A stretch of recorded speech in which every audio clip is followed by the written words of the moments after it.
സ്നേഹപൂർവ്വം ക്ഷമ സീരിയലിൻ്റെ ലേറ്റസ്റ്റ് എപ്പിസോഡിൻ്റെ റിവ്യൂയിലേക്ക് എല്ലാവർക്കും സ്വാഗതം. അങ്ങനെ ക്ഷമ പറയണേന്, ഞാൻ സമ്പാദിച്ചു കൂട്ടിയ സ്വത്തുക്കളെല്ലാം എൻ്റെ മോൾക്ക് വേണ്ടിയിട്ടുള്ളതാണ്. എൻ്റെ മോളെ ചേർത്ത് പിടിച്ച് ഈ കുടുംബത്തെ സഹായിക്കുന്നതിൽ എനിക്കൊരു മടിയില്ല. അവളുടെയും ഈ കുടുംബത്തിൻ്റെ സന്തോഷം കാണാനല്ലേ ഞാൻ ജീവിക്കുന്നത്. എന്നെ നിങ്ങൾ അന്യായിട്ടൊന്നും കാണണ്ട. പലപ്പോഴും പറഞ്ഞിട്ടുണ്ടല്ലോ ഞാനും ഈ കുടുംബത്തിലെ അംഗം തന്നെയാണെന്ന്. കുടുംബത്തിലൊരു പ്രശ്നം ഉണ്ടാകുമ്പോൾ സഹായിക്കാൻ ആരുടെ അവകാശമൊന്നും വേണ്ടല്ലോ. എന്താ ജയഭാരതി അമ്മേ, ഞാൻ പറഞ്ഞത് ശരിയായ കാര്യമല്ലേ? സത്യം പറയാലോ, ഇത് ശരിക്കും എൻ്റെ പണമായിട്ട് മാത്രം കാണണ്ട. എൻ്റെ സമ്പാദ്യം മുഴുവൻ എൻ്റെ മോൾക്കും അവളുടെ ഭർത്താവിനും ഉള്ളതാണ്. എന്ന് പറഞ്ഞാൽ വരുണിൻ്റെ രാധികയുടെ പണം കൊണ്ട് തന്നെയാണ് ഈ കുടുംബത്തിലെ പ്രശ്നങ്ങളെല്ലാം പരിഹരിക്കാൻ പോകുന്നത്. ഈ സമയം ജയഭാരതിയമ്മ പറയുന്നുണ്ട്, സത്യം പറയാലോ ഷ്യാമേ, ഞങ്ങൾ ആകെ പ്രതിസന്ധിയിലായിരുന്നു. എന്ത് ചെയ്യണം, എങ്ങനെ ഈ പ്രശ്നത്തിൽ നിന്ന് കരകയറേണ്ടത് എന്നൊക്കെ ആലോചിച്ചിരിക്കുമായിരുന്നു. ദൈവത്തെ പോലെയാ ഷ്യാമ ഇപ്പോൾ വന്നത്. നമുക്ക് ഷ്യാമ നീട്ടുന്ന ഈ സഹായം സ്വീകരിക്കാം അല്ലേ പരമേശ്വര? അന്നേരം പരമേശ്വരൻ പറയുന്നുണ്ട്, ക്ഷമയെ പോലെ ഇത്ര വിശാലമായി ചിന്തിക്കാൻ മറ്റാരെ കൊണ്ട് പറ്റുമെന്ന് തോന്നുന്നില്ല. ഇതുപോലെ ഒരവസരത്തിൽ ഞങ്ങൾക്ക് നേരെ ക്ഷമ വെച്ച് നിന്നിട്ട് ഈ സഹായം ഉണ്ടല്ലോ, അത് എത്ര തന്നെ നന്ദി പറഞ്ഞാലും മതിയാവാത്തതാ. അന്നേരം ക്ഷമ പറയുന്നുണ്ട്, അയ്യോ എന്നോട് ഇങ്ങനെയൊന്നും പറയരുത്, ഇങ്ങനെയൊന്നും സംസാരിക്കുകയും ചെയ്യരുത്. ഇങ്ങനെയൊക്കെ പറയുമ്പോൾ എന്നെ നിങ്ങളൊരു അന്യമായിട്ട് കാണുന്ന പോലെ തോന്നും. ഞാൻ അന്യൊന്നുമല്ലല്ലോ, ഈ കുടുംബത്തിലൊരു അംഗം തന്നെയല്ലേ. ഇതൊരിക്കലും ഒരു കടമായിട്ടൊന്നും കാണണ്ട, ഇത് നിങ്ങളുടെ പണം തന്നെയാണ്. വരുണിൻ്റെയും രാധികയുടെയും പേരിലേക്കുള്ള രജിസ്ട്രേഷൻ്റെ കാര്യങ്ങളൊക്കെ ഞാൻ മുമ്പേ ചെയ്യാൻ തുടങ്ങിയതാ. എന്താണെങ്കിലും അതൊന്ന് സ്പീഡപ്പ് ചെയ്യാൻ പറയാം. 2 ദിവസത്തിൽ തന്നെ രജിസ്ട്രേഷൻ്റെ കാര്യങ്ങളെല്ലാം പൂർത്തിയാക്കാൻ പറയാം. എത്രയും പെട്ടെന്ന് തന്നെ ഇവിടുത്തെ പ്രശ്നങ്ങളൊക്കെ പരിഹരിക്കണം. നിങ്ങൾ പഴയതുപോലെ പഴയ പ്രതാപത്തിലേക്ക് എത്തണം. എന്നാൽ പിന്നെ ഞാൻ ഇറങ്ങട്ടെ എന്നും പറഞ്ഞ് ഷ്യാമ ഇറങ്ങാൻ തുടങ്ങുവാണ് കേട്ടോ. അങ്ങനെ വരുണിൻ്റെ രാധികയും ഷ്യാമയുടെ പിന്നാലെ ചെല്ലുന്നുണ്ട്. എന്നാൽ ശരി മോളെ, ഞാൻ ഇറങ്ങാം. വരുൺ, എന്തുറ്റി എന്നാ ഒന്നും പറയാത്തത്? അന്നേരം വരുൺ പറഞ്ഞേ, മാഡം ഞാൻ എന്താ പറയാം? വരുൺ പറയാൻ പറഞ്ഞാൽ എനിക്ക് മനസ്സിലായി, വരുണിൻ്റെ അഭിമാനിയാണ്. പക്ഷേ ഇക്കാര്യത്തിൽ വരുൺ എതിർപ്പൊന്നും പറയേണ്ട കേട്ടോ. നിങ്ങളുടെ രണ്ടുപേരുടെയും സന്തോഷമുള്ള ജീവിതം അത് കാണാനല്ലേ ഞാൻ ആഗ്രഹിക്കുന്നത്. ഇനി വരുണൊന്ന് സമാധാനമായിട്ട് ചിരിക്കുക, പ്രശ്നങ്ങളൊക്കെ മാറിയില്ലേ? അങ്ങനെ പറഞ്ഞ് ഷ്യാമ അവിടെ നിന്നും പോകുവാണ്. ഈ സമയം രാധിക വരുണിനോട് ചോദിക്കുന്നുണ്ട്, വരുൺ ഇപ്പം മനസ്സിലായ ടെൻഷനൊക്കെ മാറിയില്ലേ? നമ്മുടെ ഒരു വലിയ പ്രശ്നത്തിന് പരിഹാരമായില്ലേ? ഇനിയൊന്ന് ചിരിച്ചൂടെ? അന്നേരം വരുൺ ചിരിച്ചുകൊണ്ട് രാധികയെ ചേർത്ത് പിടിക്കുന്നുണ്ട്. പിന്നീട് കാണിക്കുന്നത് ഉർവശി ഈ കാര്യങ്ങളെല്ലാം ചന്ദ്രശേഖരനെ വിളിച്ചറിയിക്കുന്നതാണ്. അന്നേരം ചന്ദ്രശേഖരൻ പറയണേ, അത് ശരി, അപ്പോൾ ഷ്യാമയുടെ സ്വത്തുക്കളെല്ലാം രാധികയുടെ വരുണിൻ്റെ പേരിലാക്കി കണിമംഗലത്തെ രക്ഷിക്കാൻ ഒരുങ്ങി പുറപ്പെട്ടിരിക്കുവാണല്ലേ? പിന്നല്ലാതെ ചന്ദ്രേട്ടാ, ഷ്യാമയുടെ സ്വത്തുക്കളെന്ന് പറഞ്ഞാൽ എത്രത്തോളം ഉണ്ടെന്നറിയാലോ. കോടാനുകൂടി സ്വത്തുണ്ട്. അതിൻ്റെ 10-1 ഭാഗം മതി കണിമംഗലത്തിനെ രക്ഷിക്കാൻ.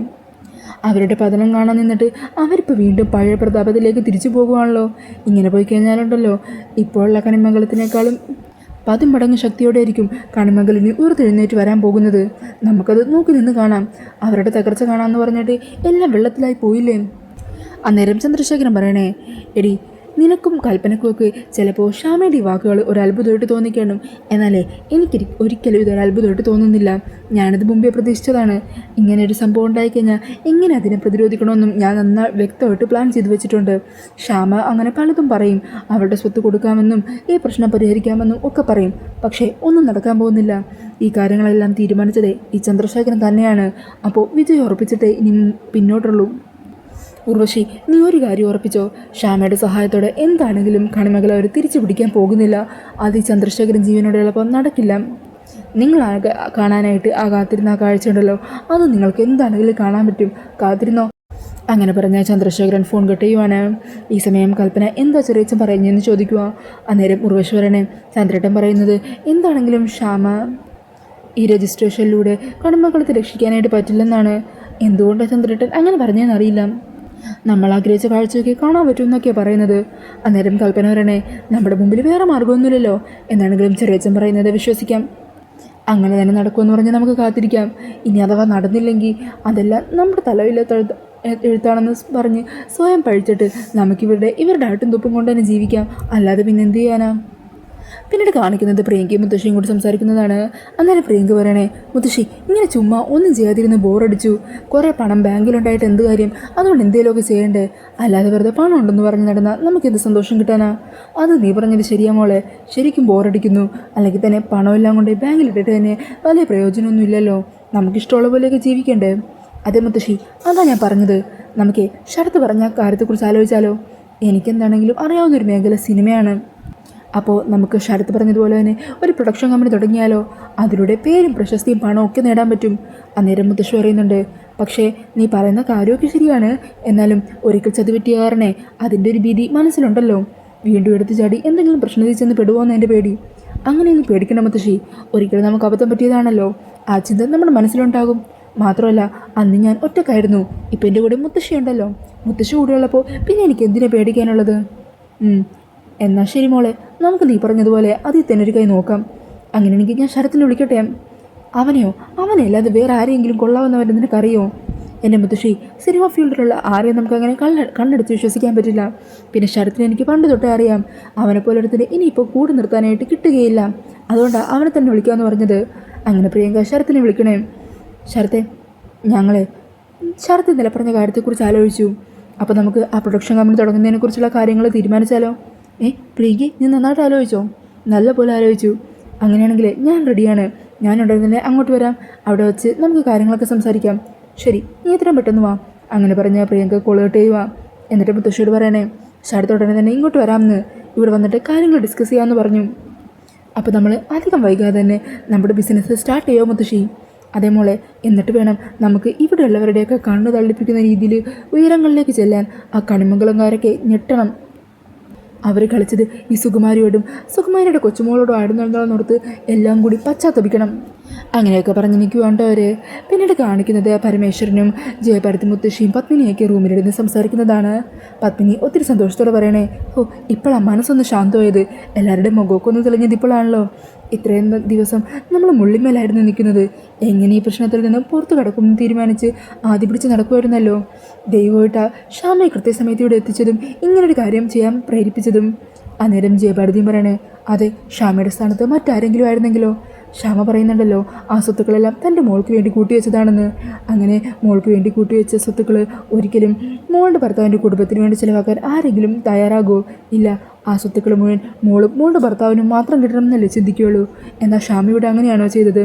അവൾ താമസിക്കുന്ന അവളുടെ ഭർത്താവിൻ്റെ കുടുംബത്തിനും കൂടി ആ പണം കൊടുക്കണമെന്ന് വിചാരിക്കുന്നു. അത് അത്ര നല്ല മനസ്സുള്ളവർക്ക് മാത്രമേ ചിന്തിക്കാൻ പറ്റുള്ളൂ. അന്നേരം പരമേശ്വരൻ പറഞ്ഞേ, അമ്മ പറഞ്ഞ നേരാ. സത്യം പറയാമല്ലോ, എല്ലാം നഷ്ടപ്പെട്ട് പെട്ടെന്നൊരു ദിവസം ഒന്നുമില്ലാതെ ആൾക്കാരുടെ മുമ്പിൽ തലകുനിച്ച് നിൽക്കേണ്ടി വരുന്ന അവസ്ഥ. സത്യം പറഞ്ഞാൽ അതെനിക്ക് ഓർക്കാൻ കൂടി പറ്റുന്നില്ല. എങ്ങനെ അവസ്ഥ അതിജീവിക്കുമെന്ന് ഞാൻ ടെൻഷൻ അടിച്ചിരിക്കുമായിരുന്നു. ശ്യാമയുടെ വാക്കുകളിലൂടെ വലിയൊരു ആശ്വാസം തന്നെയാണ് നമുക്ക് സംഭവിച്ചത്. എന്താണെങ്കിലും ശ്യാമയുടെ സഹായത്തിലൂടെ നമ്മൾ ഈ പ്രശ്നങ്ങളെല്ലാം പ്രതിസന്ധികളെല്ലാം പരിഹരിച്ച് കഴിഞ്ഞ് വീണ്ടും മുമ്പോട്ട് പോകുമ്പോൾ രാധികമ്മയുടെ കയ്യിൽ നിന്ന് ചിലവായ തുകയുണ്ടല്ലോ, അതെല്ലാം നമുക്ക് തിരിച്ചു കൊടുക്കണം. നമുക്കൊരു പ്രതിസന്ധി വന്നപ്പോൾ പണം നിന്ന് സഹായിച്ചില്ലേ, അതുപോലെ രാധികമ്മളുടെ കടം നമുക്ക് പതിയെങ്കിലും വീട്ടണം. അന്നേരം പത്മിനി പറയുന്നുണ്ട്, അതൊക്കെ ശരിയാ, അതൊക്കെ അങ്ങനെ തന്നെ വേണം. പക്ഷേ ഇങ്ങനെയൊന്നും പോയി രാധികമ്മളുടെ മുമ്പിൽ നിന്ന് പറയല്ലേ. അവൾക്കത് വല്ലാത്ത വിഷമമാകും. അവളെ കുടുംബത്തിൽ അംഗമായിട്ട് കരുതുന്നില്ല എന്ന് വിചാരിച്ച് അവൾ സങ്കടപ്പെടും. ഞാനെന്താണെങ്കിലും പറയില്ല. ഇനി അഥവാ എനിക്കെന്തെങ്കിലും സംഭവിച്ചു പോയാലും എന്ന് പറഞ്ഞ് പരമേശ്വരൻ പറയാൻ തുടങ്ങുമ്പോൾ മുത്തശ്ശി ദേഷ്യപ്പെടുക. പരമേശ്വര, ഇപ്പം നീ എന്തിനാ മരണത്തെക്കുറിച്ചൊക്കെ സംസാരിക്കുന്നത്? എല്ലാ ടെൻഷനും ഭയവും മാറി നമ്മൾ സന്തോഷത്തോടെ ഇരിക്കുകയല്ലേ. അപ്പോഴാണ് അവൻ്റെ ഇത്തരത്തിലുള്ള വാക്കുകൾ. അതെ, അല്ലെങ്കിൽ ഏട്ടനുള്ളതാ ഇതുപോലെ മരണത്തെക്കുറിച്ചൊക്കെ പറയും. അങ്ങനെ പറയുമ്പോൾ അത് കേൾക്കുന്നവരുടെ മാനസികാവസ്ഥ എന്തായിരിക്കും ഏട്ടൻ ഓർക്കുന്നുണ്ടോ? മതി. എന്താണെങ്കിലും ഇപ്പം മനസ്സിലെ സന്തോഷവും സമാധാനം മാത്രമല്ലേ ഉള്ളൂ. അത് വെച്ച് നിങ്ങളെല്ലാവരും സമാധാനത്തോടെ കിടന്നുറങ്ങാൻ നോക്ക്. അങ്ങനെ പറഞ്ഞ് മുത്തശ്ശി അവിടെ നിന്നും പോകുവാണ്. പിന്നീട് കാണിക്കുന്നത് ചന്ദ്രശേഖരനും ബെഞ്ചമിനും ഗൗതവും കൂടി സംസാരിക്കുന്നതാണ്. അന്നേരം ചന്ദ്രശേഖരൻ പറയണേ, ശ്യാമയുടെ സ്വത്തുക്കളെല്ലാം കൊടുത്ത് കണമംഗലത്തെ രക്ഷിക്കാനാണ് തീരുമാനിച്ചു വെച്ചിരിക്കുന്നത്. അതേക്കുന്നത് ഗൗതം പറയണേ, അല്ലെങ്കിലും എപ്പോഴും ഇങ്ങനെയാച്ചാ ആ രാധികയുടെ ഭാഗ്യം. അല്ലാതെ എന്തു പറയാനാ? നമ്മൾ അവൾക്കെതിരെ ഓരോ നീക്കങ്ങൾ ചെയ്യും. എല്ലാം വിജയത്തോട് അടുക്കാറാവുമ്പോൾ ഇതുപോലെ ഓരോ അത്ഭുതങ്ങൾ സംഭവിച്ച് അവളെ അങ്ങ് രക്ഷിച്ചുകൊണ്ട് പോകും. നമുക്കൊന്നും അവളെയും അവളുടെ കുടുംബത്തെ തകർക്കാൻ പറ്റില്ല. ഈ സമയം ബെഞ്ചമിൻ പറയണേ, സാർ എന്താണോ പറയുന്നത് അത് ചെയ്യാൻ തയ്യാറായി നിൽക്കുവാൻ ഞാൻ. അന്നേരം പരമേശ്വരൻ പറയുന്നുണ്ട്, ഈ രജിസ്ട്രേഷൻ നടന്നാൽ മാത്രമല്ലേ സ്വത്തുക്കൾ അവരുടെ കയ്യിലാകുള്ളൂ. ആ രജിസ്ട്രേഷൻ നടക്കാൻ പാടില്ല. ശ്യാമ നാളെ തന്നെ കൊല്ലപ്പെട്ടു എന്നുള്ള വാർത്തയായിരിക്കണം നാളത്തെ പത്രങ്ങളിലെല്ലാം ഹെഡ്ലൈറ്റായി വരേണ്ടത്. അതേക്കുന്നതും ഗൗതം ഒന്ന് ഷോക്കാകുക. അച്ഛാ, എന്തൊക്കെയാ പറയുന്നത്? കൊല്ലാനോ? പിന്നല്ലാതെ. കണിമംഗലത്തെ സിംഹാസനം അത് ഞാൻ സ്വപ്നം കണ്ടുപോയി. ഇനി അതിൻ്റെ കയ്യിൽ നിന്ന് നഷ്ടപ്പെട്ടു പോകാൻ ഞാൻ സമ്മതിക്കില്ല. അതിന് തടസ്സമായിട്ട് നിൽക്കുന്നത് എന്താണെങ്കിലും അതിനെ വെട്ടി നശിപ്പിക്കണം. അതിന് എന്ത് ശ്യാമയാണെങ്കിലും ശരി. ബെഞ്ചമിൻ, തനിക്ക് ഞാൻ പറഞ്ഞ ഈ കാര്യം നടത്തിയെടുക്കാൻ പറ്റുമോ? പറ്റും സാർ. സാറിൻ്റെ ആഗ്രഹം പോലെ ഇന്നത്തെ ഈ രാത്രിയിൽ തന്നെ പ്രശസ്ത ഗായിക ഷാമയുടെ ജീവൻ ഞാനെടുക്കും. അവർ മരണപ്പെട്ടു എന്ന വാർത്തയായിരിക്കും നാളത്തെ പത്രങ്ങളിൽ വരാൻ പോകുന്നത്. അന്നേരം ചന്ദ്രശേഖരൻ പറയുന്നുണ്ട്, പരമേശ്വരേട്ടനെ തനിക്കെതിരെ വിശ്വാസവഞ്ചനയ്ക്ക് കേസ് കൊടുത്തിട്ടുണ്ട് പോലീസുകാർ. അതുകൊണ്ട് തന്നെ താൻ അന്വേഷിച്ചുകൊണ്ടിരിക്കുക. ഇതിൻ്റെ ഇടയിൽ ഇതൊരു റിസ്ക് അല്ലേ സാറേ?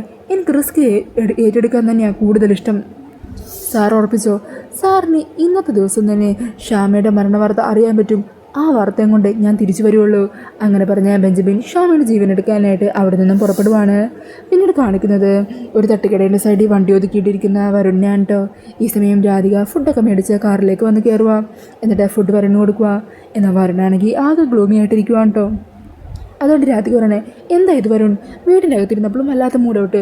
അതുകൊണ്ടാണ് മൂടൊക്കെ ഒന്ന് ചേഞ്ച് ആകാമല്ലോ എന്ന് വിചാരിച്ച് പുറത്തേക്ക് കൂട്ടിക്കൊണ്ടുവന്നത്. ഇപ്പോൾ ദാ പുറത്തെത്തിയപ്പോൾ അതിലും വലിയ മൂടൗട്ടാണല്ലോ. ഇപ്പോൾ വരുൺ ഇങ്ങനെ ഇരിക്കുവാണെങ്കിൽ ഞാനും പിണങ്ങും കേട്ടോ. എടോ, തനിക്കറിയാവുന്നതല്ലേ ഇപ്പോൾ ഉള്ള പ്രശ്നങ്ങൾ? ആ, പ്രശ്നങ്ങളെക്കുറിച്ചൊക്കെ എനിക്കും അറിയാം. അതിനൊക്കെ ഇപ്പോൾ ഒരു പരിഹാരവും ഇല്ലേ? അമ്മ സഹായിക്കാമെന്ന് പറഞ്ഞില്ലേ? പിന്നെ എന്താ വരൻ്റെ പ്രശ്നം? എടോ, എല്ലാം നഷ്ടപ്പെട്ട് തോൽവിയുടെ മുമ്പിലെത്തുമ്പോൾ അതിൽ നിന്ന് കരകയറി എന്ന് പറഞ്ഞാലും ശരി, അതുണ്ടാക്കിയ ആഘാതം ഉണ്ടല്ലോ, അത് മനസ്സിൽ നിന്ന് അങ്ങനെ പെട്ടെന്നൊന്നും പോവില്ല. അതിന് വരനിപ്പോൾ ഈ ഒരു മൂഡ് തുടർന്ന് പോകാനാണോ തീരുമാനിച്ചിരിക്കുന്നത്? അങ്ങനെയാണെങ്കിൽ ഞാൻ ഇല്ല കേട്ടോ. ഞാൻ ഈ ഭക്ഷണമൊക്കെ തിരികെ കൊടുത്തിട്ട് ഞാൻ എങ്ങോട്ടാണെന്ന് വെച്ചാൽ പോകും.